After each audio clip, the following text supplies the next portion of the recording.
Today we're going to talk about piano in worship and different kinds Piano. of keys you can use in worship, and having somebody that's very skilled in that area is very important.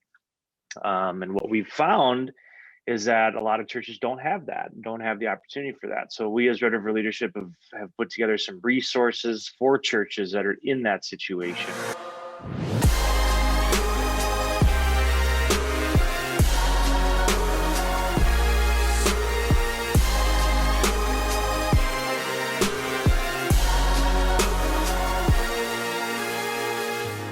Welcome to Questions and Answers Q&A with Red River Leadership. I'm Nolan. Hello, I'm John. And we are just grateful that you are here with us today or on replay. Just a reminder, if this is of value to you, to share it, to like us on Facebook, find us on YouTube, and subscribe so we can continue to answer the questions that you have and help in any way we can. Yeah. We just love it. And we've had a lot of great questions, a lot of people reaching out for consultation. And it just goes to show you, whether you are online or heading into in-person church, or you're doing a hybrid model, that there are going to be continuing things that come up that just they need some attending to. So what are we up to today, John? Well, today we're going to talk about piano in worship and different kinds of keys you can use in worship. And this is really Nolan's area of expertise. I'm not a piano player. I mean, I can play like pads well, like I know chord structures, but when it comes to reading music and piano music, I've just never taken the time to dive into it. So that's definitely Nolan's area. But what I can speak to is just the importance of it. As a worship leader, and especially as a worship leader that doesn't play piano, having somebody that's very skilled in that area is very important. And what we've found is that a lot of churches don't have the opportunity for that. So we as Red River Leadership have put together some resources for churches that are in that situation. So if that is you, if you're having a hard time finding musicians and finding piano players, please send us an email and we can get in touch with you about some solutions that we've created as Red River Leadership, and would love to just help you out with that. But to dig into the importance of it a little bit, I think we'll hand it off to Nolan. Yeah, and the questions that, and it's more than one. We hear this a lot. It's a traditional church that is starting to lean into some more modern music, not getting rid of the traditional, sometimes having blended, sometimes having a song or two in the service that they normally have.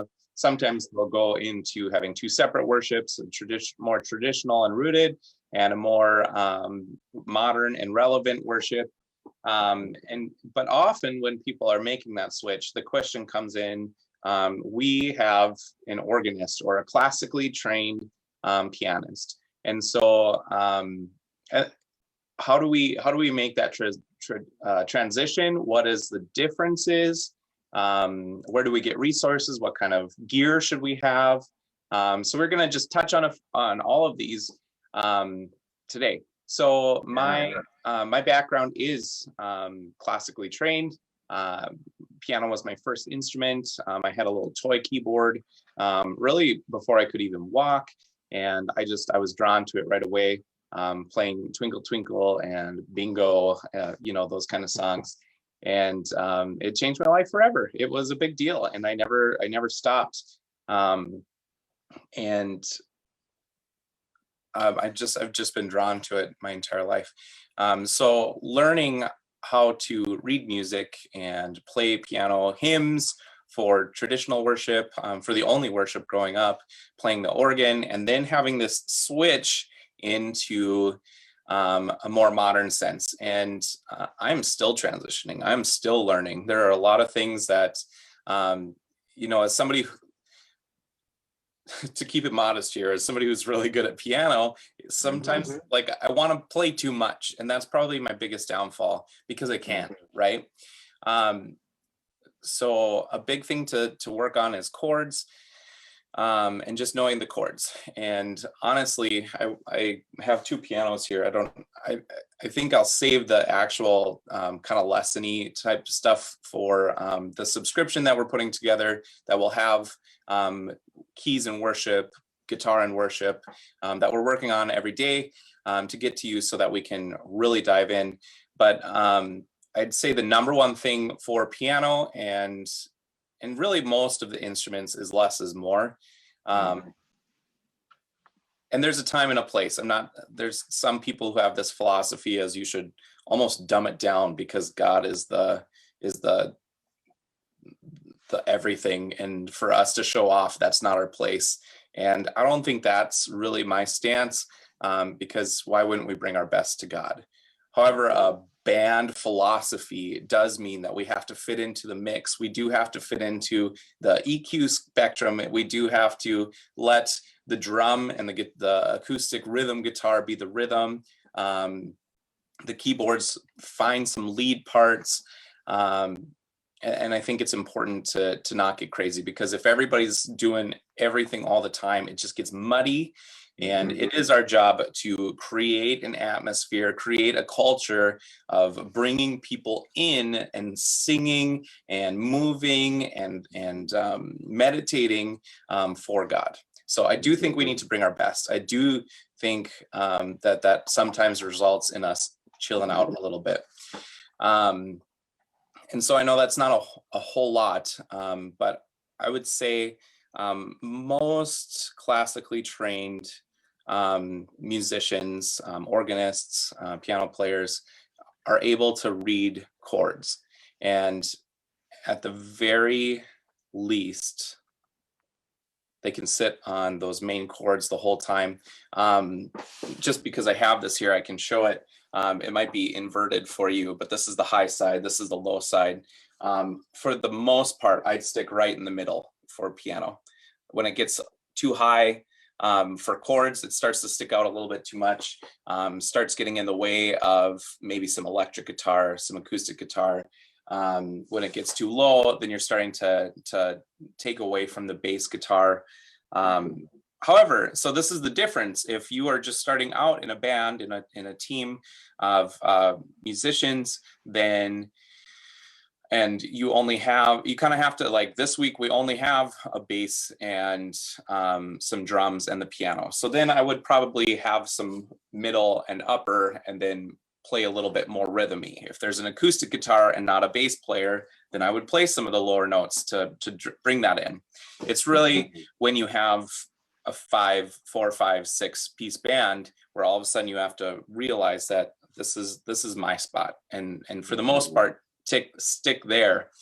And that's been a hard learning curve for me, and I've seen that in our teams too. And just where are the parts that are kind of more reflective and prayerful, and keeping that simple, just having a chord and letting it ring out for a measure or two, or until the chord structure changes. We want to stay busy, because it's like that. What movie is it from with Will Ferrell, who's like, I don't know what to do with my hands? And it's Talladega Nights. Yeah. So you don't have to watch that for research. But I feel like when we're on a keyboard and we're a piano and we're behind something that kind of protects us almost, we still feel that like I need to be playing, because otherwise it looks like I'm not doing anything, and then we can't sit with ourselves in worship with God, right? Obviously you're doing some faster tunes, some My Lighthouses, then there's some room to move a little bit. But even in that song, like I often have to remind myself and some of our team, like just lay off right now. Just let us kind of enjoy that moment and then build.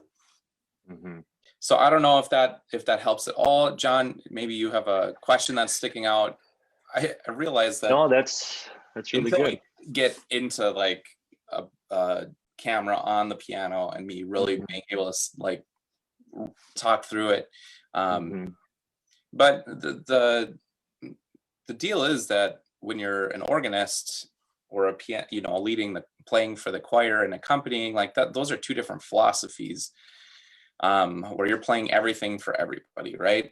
And so when you come into, well, and you're playing a song specifically how it was written right, for a specific experience. Yeah. right. So a tool that we use, a few tools, just because I've been using a lot of different ones lately. One of them is just Song Select with CCLI. There's different structures on that you can pay for. At the very least, I would have the chords. And for most, for a lot of, there it is. For a lot of piano players, that might be enough.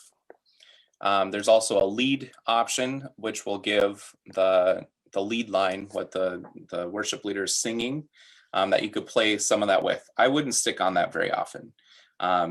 Maybe there's a really important line to double up. I think that's something that I do every once in a while. But I would advise against playing chords in your left hand and playing the lead in your right hand. I just think that it's dull, and it takes away from the person who's leading the song. But Song Select is great. Another one that I've been using lately, and John, I don't know if I've told you about this, but it's called praisecharts.com. I don't know if you use that, but every once in a while there will be a song in Song Select that doesn't have chords, and so you can get those chords, but they have a little bit more dialed in piano vocal.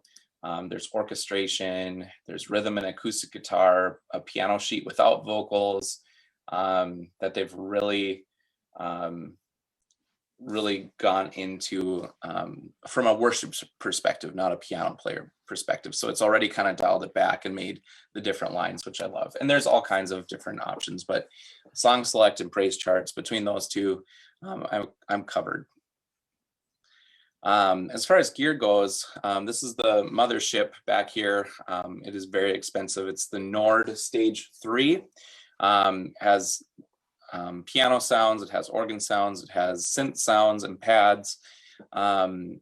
I would say most churches, it's the industry standard, but I'd say most Midwestern, smaller mid-grade churches, that's kind of on the far side. Obviously we have just acoustic pianos.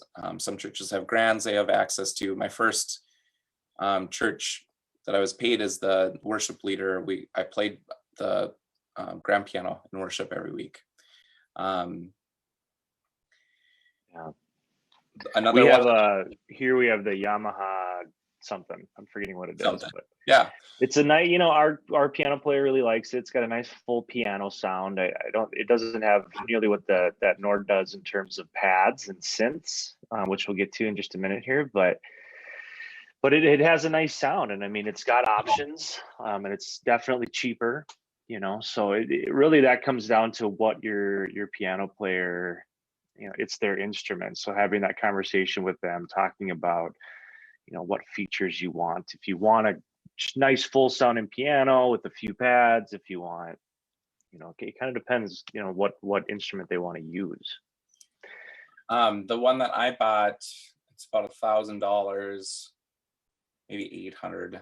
There's some Roland ones, the RD88. That's not the one I had. Which one do you have right now? Not the Nord, but the. Yeah. So I keep. Is that what you're trying to find? Yeah.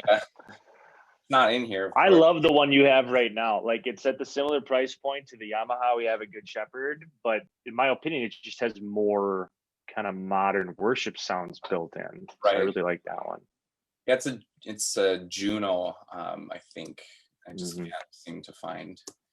But you can search best keyboards for worship and on Google and find a lot of different options. When John does the post-production, you could throw up a few pictures, because I'll find that. Yeah. Another option, and this is the route that many of the larger churches are doing, is buying controller keyboards and then buying an Apple product called MainStage. Main stage will have anything from your keys to synths to, you can buy patches online and download them that'll have song specific sounds, which I think is super neat. And so you can buy this little keyboard that you can see over here. It's small, but for most worship, I can get away with that because I'm really only in an octave or 2 octaves at most anyway. And then hooking that up. So that was probably $100 or less. And then obviously the MacBook that goes with it, and main stage, which is $30, and you can have all kinds of sounds on there. And then instead of having the hardware on the keyboard, you use software in a I'm trying to find a better way to put it that's a little bit less tricky. Basically, that controls a keyboard, computer, and the computer is what puts the sounds out. And it's pretty low investment, especially if you have a MacBook. And it is a game changer. We have a friend of mine who's on the team. She had a MacBook. She knows how to play piano, and she has just taken that and gone wild, which is so fun because it'll bring in those sounds that you hear on the radio. You hear congregations like Bethel and Hillsong using, and it just really changes the dynamic of that sound. And you can download like the specific sound that they wrote that song with, like Tomlin's band, How Great Thou Art, or whatever like the specific sound is. Exactly. That they use to record it. You can download that to your main stage program and then create that sound using the keyboard that's in front of you. So when you see churches, or if you go to a Christian concert and you see a piano player with a computer right next to him, that's more than likely what he's doing, is using a program like that. Yeah. Game changer. Yeah. And then here's the other side. So we've talked about having a classically trained musician playing piano in worship. What if you have somebody who just has basic skills, like John? Perfect timing. I'm a little less than basic, but yeah. In the key of C, they know the 1 chord, the 4 chord, the 5 chord, and the minor chord, which covers 90% of worship music. So that person with one hand can find some pad sounds, which is going to fill the space and help with transitions, help with underneath prayers and sermons maybe, and create that. And for somebody who knows 4 chords, they can transpose any song into the key of C for them and play those. And I'm a huge fan of that. That honestly probably has there's more room for that in a worship song than somebody who's really overplaying the piano because they're really good. And it's not about being really good. It's about creating, like I said earlier, creating a space for people to worship. Just creating these moments. So in a worship pad, we found that that's helpful. We first started using them when Nolan was here at Good Shepherd with us, and it was when kind of the sermon was coming to an end. It was coming into a prayer time after the sermon and setting up the next song. So say we were doing How Great Thou Art again, or not How Great Is Our God, Tom, and I keep using that today, but key of G, say, so Nolan would come in with a G pad, just this thing, and it would kind of hang there. I was trying to see if I could show an example of a pad, but it's just kind of a chord that just sits there, and it's really subtle, and ideally you'd come in with it really soft, and it would grow through the talking, and then you could go through a progression of pads if you want to, or a chord progression in that key, coming back to G, so that way when the pastor says amen and the transition happens to the band, it's time to sing. Now that chord of G, the key of G, has already begun with that pad, and then the guitar comes in right in key of G, and it just helps it flow all together really well. Yeah, and I've got an example here. You can't necessarily see what I'm doing, but maybe you can hear it. John, you'll have to let me know. This is my friend Kristen, who's playing main stage, but it's underneath the song Give Me Faith. Oh, that's not underneath, that's everything.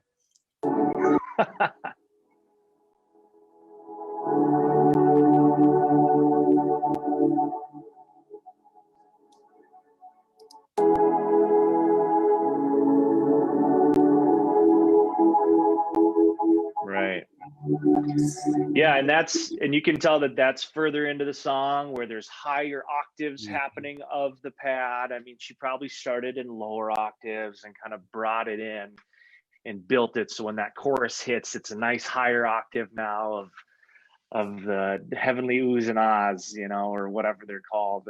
I think for a while when I first thought about it, like you always play with different sounds on keyboards, just messing around, having fun. And you don't really think that, that can just help really create a moment in worship. It gives this subtle moment, this subtle development of, and kind of growth of a moment. And what we've always said from day one is we don't do this to take away from the speaking. Like the pads that are played are background, they're underneath, they're entirely there to enhance what's being spoken. So making sure that it's never too loud, that you can't hear the speaking above it, that it just fades in really gently, and then it comes into that next song. Or it doesn't even come into a next song, it's just something that sits underneath some prayers, or, I mean, there's just so many different uses for it in worship. And you think about it, like pads have been around in worship for forever, centuries. It used to be chanting and oohs and ahs, and there would be a line chanted, and then some of the Bible would be read, or the amen, or whatever it is. Has been around forever. Or churches would use things like incense to enhance the experience. And so that's just really what it is just taking something that enhances but doesn't take away. And if you watch any professional show online or on the TV, a movie, anything, almost always on the shows you can watch today have some sort of sound underneath. And now it's more that you notice when there's nothing compared to if there is something, because it's just constant. So you don't even notice it until it's gone. It's like, ooh, this is eerie. Like there's nothing there. It's just silent or quiet, or so that's used in professional movie making. There's always something underneath to enhance what's going on. Speaking of movie making, when we were in COVID and are in COVID, we started doing all pre-recorded. So if you've been following us at all, we've been kind of telling our story week to week as we've gone along with these Q&As.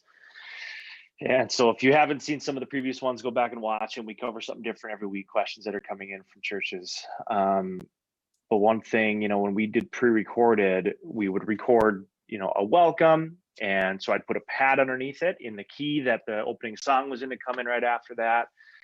And so you're not recording that all while you're recording for the welcome. Like that's all stuff you put in afterwards. You can download packs of pads that Nolan has created. We have a bunch of different pads that you can purchase and download. And then they're yours once you buy them. So you can just have them for whatever you want, whether it's playing them. One church we work with in Minnesota downloaded the packs of pads, and they play them from their sound booth while the pastor's praying, while the pastor's doing confession forgiveness, while the pastor's doing Apostles' Creed. They have somebody that's their role in the tech booth is to hit play. Actually, I went up there recently and helped them out with this to get it tied into their ProPresenter. So as soon as they fire confession forgiveness, the slide in ProPresenter, it auto plays a pad underneath it, and then we have it designed for it to cut off on the very last slide of the confession of forgiveness. So it's just a built-in audio piece that they play through, and it just adds so much. I hadn't seen it used like that in the live setting yet. We knew it was possible and something that churches could do, but they said it just added so much to that moment. Like suddenly there's just the nice warm pad underneath this prayer time, underneath this confession of forgiveness time. And they said it completely changed what it felt like in the space to worship like that, and definitely added to their online experience. Yeah, we use pads all the time when we're recording for live, because I have the people, and I have the people with the skills. I'm thanking them for joining us in worship. I'll pray, and we'll do the Lord's Prayer, and Kristen is playing underneath with those pads the whole time. Right. And thinking about back to the video piece, you mentioned movies. Like watch any show, any movie, there's a soundtrack happening underneath that's very specifically designed for that moment, the moment that they're trying to get through in the video, in the movie itself or the show or whatever. And it just adds to that moment. It's not, it doesn't go, oh, there's nice strings playing, oh, now I'm not listening to what that person's saying, but it's intended to be, to enhance whatever's being said, whatever moments happening in the movie. If it's scary, you hear the that stuff. If it's a love story, you'll hear these nice soft pianos and strings and things. So again, it's being intentional about the moment you're trying to create and finding sounds to help make that happen in worship. Yeah. So a couple, if you're looking for pianos or keyboards, again, just a little on what you could look at. I found it here, Jen. It's the Roland Juno DS88 is the full size, but you can get down to a 76 key and a 61 key. But I have absolutely loved that keyboard. I've had it for 13 years, the small one, and then I bought the larger one later so that I could do that. If you have a large budget, I would always go with Nord Stage 3. The other options, if you are going for a software-based, find any Google search or Amazon search controller keyboard and main stage on a MacBook. And if you are looking for some training, make sure that you are following us, subscribe to us. There it is. That you are subscribed to us, that you've signed up for our list, because when we launch our subscription training, we will have piano and worship classes where I go through different songs that are popular in the church and how I would play it on my own, if it was just me singing, and what that would look like differently if I was playing in a band. Just some different options and chord structures and how to make it interesting, how to find lead lines, all of that will be part of that. Yeah. I was thinking a little bit about when you were talking about just busyness of musicians in worship. There's kind of a musician or worship leader maturity that is developing within each and every one of us. And, I think early on, like you said, a lot of it is just it's a self-confidence thing, self-image thing, stage presence, maturity thing. I don't know, I'm throwing a bunch of terms together, but early on for myself as a worship leader, I felt like I had to be playing all the time because I was like nervous but excited. And, I'm like, I gotta keep the song moving. Like once the train's left the station, it's my job as the leader to like keep it going. And it took me a while, but I started realizing like the less I do, like the better it is. The less I do as a guitarist, the better it is. I remember earlier on, a guest musician came in, Aaron Anderson. He was the lead singer of Eyewitness. And this was after Eyewitness days, but he came in to do a wedding. And I remember he played the song and it was just, it was so simple, like the way he played it. And I remember that just stuck out to me. I'm like, man, he's not like strumming hard and fast. And I know guitar is a different thing than piano, but similar idea here. And that hit me like, man, I am playing way too hard and too fast, and not even a tempo thing, just a strumming thing. And I feel like I always have to be moving. And I feel like it's a similar thing for piano, like Nolan was talking about earlier. And I had to learn that vocally too. There's a lot of songs that we do in worship that we cover, if you will, that are brand new songs from new bands that have come out. And sometimes like there's the lead line, he'll do a runoff and it's kind of a little more fancier performance-y, if you will, that I just simplify. I'll still sing the melody the same, but I'll simplify it overall vocally to try to make it simple. I mean, the whole point is we want this large congregation to come along with us in a worship experience. And if I'm singing something that's just hard to follow, it's got all these moving vocal lines and parts, like that's going to be harder to follow for your average worshiper.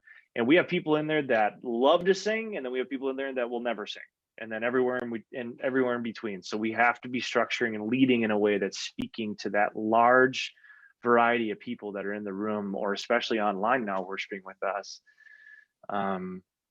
And so that's, even just from a worship leading standpoint, it's so key to do that, to simplify things.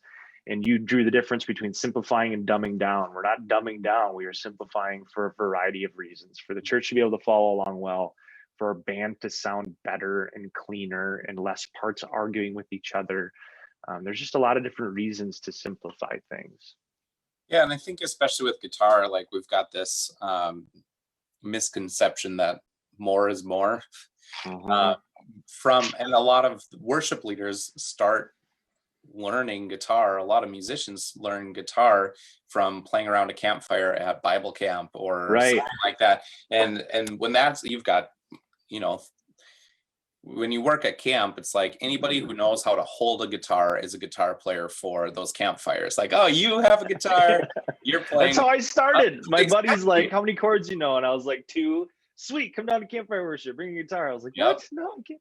That was the beginning of it. You know, and that's such a big difference, because you've got anywhere from, I don't know, 4 or 5-year-olds all the way up to high schoolers who are awkward and not sure why they're there. And so it's like just loud and jumping and dancing around, being goofy, sometimes showing off even, like that. And then we carry that into our worship leadership at churches, which is a whole different game. So there's a place for that, right? But worship leading is just a different thing, just like organ playing is a different thing, and piano in worship is a different thing. So you just have to take that, but it's hard because you've done that for years and you're trying to do this. Well, I'm playing guitar, you know, just this constant thing. So I think overall a good message would be less is more. And that's the rule, not the exception. You know, there's always going to be exceptions, but if you're just looking for a fast. Yeah, one story we did during worship. This is probably, I don't know, towards the beginning of COVID. Maybe it was this last summer, I guess, is a little bit into it. But I got a text from one of our members saying, hey, worship sounded great online, like it was awesome, but like that one song I couldn't really hear acoustic guitar. And so I was, just curious, whatever, and just letting you know, and wasn't complaining at all. We talk about worship sound every week, so it was just fine. But and I just explained, hey, go click on that song on Spotify, or on YouTube for that matter. Watch their live band as they do it. You're going to see 2 guitars playing, and tell me if you hear them. And he's like, oh, okay. And then he did, and I go, that's just one of those songs that's more drawn towards piano, towards electric guitar, some of the electric lines. You just don't hear a lot of acoustic. And this was during worship that he was texting me, and I said, just wait till the last song. And the last song was Lay Me Down, and Lay Me Down has a huge guitar like driving behind it. So guitar was the leading instrument then that you heard in the mix. So again, there's just, everybody has their part in their place to play and lead in the band, and knowing where that is, kind of that worship leader maturity we were talking about, that musician maturity in a band setting, is something that's learned, that you just kind of figure out as you go, and go, I didn't need to be playing that hard for that whole part, or, oh, the beginning of that bridge just needed to be piano, and then we all build back in again, or even just pad, and we all build back in again to really create that moment. Exactly. That's good. Yeah. Well, and we had, what's that? I'm just watching the delay in our video. So yeah, we both have them here, so that way we can monitor things along the way. We talked about worship pads, so we do have worship pads available that Nolan has created. So he's got, we call it the Red River Ultimate Pad. I forget what it is now, Ultimate Collection or something like that. We just thought it was fun because they're pads that we use every week. So we're like, let's make this a fun name. But I use them in worship every single week at Good Shepherd. We use them all the time. Our piano player also does stuff live as well. But the reason I use them is for the pre-recorded post-production piece, where I add in pads afterwards during the talking to flow into the next song. But we do have those available at redriverworship.com/downloads. And then also there is our digital hymn library, and that's our growing library of lyric videos of hymns. And that's been a growing resource that people are really enjoying and really liking, because Again, a lot of churches, I don't know what your story is specifically, but a lot of churches have trouble finding musicians. And we are blessed to be in Fargo and Moorhead, Minnesota, where there's a lot of people, a few colleges. There's a couple colleges that really focus on music. So we've been blessed with the opportunity to have musicians here. But if you're in a tiny town, North Dakota, Minnesota, wherever you're at, it's just hard. And we get that. We understand that. We hear that as a need. So we wanted to help. And so that's kind of where the digital hymn library was created and came from. And if you have any questions about it, feel free to email us first and we can chat with you about it and see if it would be the right solution for your church. And then we'll go from there. Absolutely. Well, grateful that you joined us today, and continue to sending us questions, and we will continue giving you answers. God bless everybody. Sounds good. Thanks, everyone.